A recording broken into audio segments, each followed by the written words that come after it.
Butte County is 3 years into a proposed 10-year strategy to end homelessness, but the homeless population is continuing to rise. HUD was pushing this idea of a 10-year plan to end homelessness. But as anyone quickly realized, no homeless issue that we're confronting in the United States was going to be solved in 10 years. So we decided to develop a 10-year strategy to end homelessness. And so what we did in creating that, I say we collectively, the continuum of care, is we decided to create a menu for the community, a menu that would stand the test of time. And the menu addresses things like permanent housing, housing first, rapid rehousing, emergency shelter, transitional housing, job creation, supportive services, tent camps or temporary housing. One of the temporary housing options in Chico is the tourist shelter, which works with homeless to provide emergency housing and to help people get permanent housing and jobs.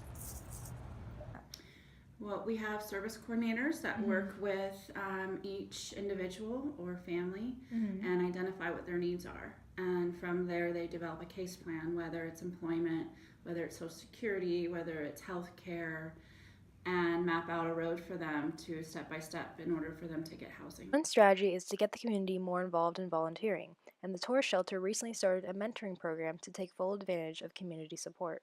Where adults are kind of mentoring a homeless person or a homeless family and helping them, guide them, and making appropriate choices or finding them resources. Right now, our service coordinators are strapped. Because of budget, they serve 1 to 80 clients, which you really can't get a lot done with 80 clients. Retta Harris, who has lived about 4 months at the tourist shelter with her family, is grateful for the support. So the community in general, even though there are a lot of instances of drug use and violence and that kind of thing, they're willing to overlook that to see the other half of us that are really trying to better ourselves and are not looking to be a drain on the community and that kind of thing. In 2013, it was estimated that 23% of the homeless in Butte County had a mental illness. Since then, funding for mental health services has not been enough to meet the needs of the county. There is an extreme need for more mental health services, and the county right now is just doing everything that they possibly can. So I really commend them on that, and we just need more funding and able to provide more services. We are only able to serve 1 in 4 clients who show up at our door. It's even less for the homeless populations. So we know we have a human health crisis out in the community. It's actually a community crisis because we have a lot of our community members, most with mental illness or other disabilities, who are really struggling. The 10-year plan also included a creation of a centralized resource center for the homeless, an idea the City Council will discuss November 7th.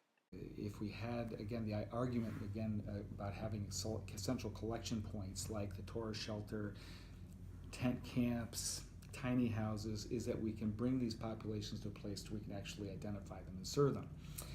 In the future, the Housing Authority plans to hire someone who will specifically address the continuum of care and the 10-year strategy. We're looking to hire a continuum of care coordinator whose job will be to conduct or coordinate the activities of the continuum of care. And what are the activities of the continuum of care? Well, every year we apply for HUD funds, and every other year we do a homeless count. The most recent point-in-time homeless count showed a large increase in the homeless population. With less than 7 years left in the 10-year strategy, Butte County is struggling to meet its goal. Community is, we've been, digesting this issue for a long time, and the only real tragedy here is that we got a bunch of homeless people out there on the streets who are our citizens, who are our brothers, our sisters, our fathers, our mothers, our daughters, our aunts, our uncles, and last year the newest homeless population to show up is seniors with serious medical conditions. For Chico Report, this is Lizzie Helmer.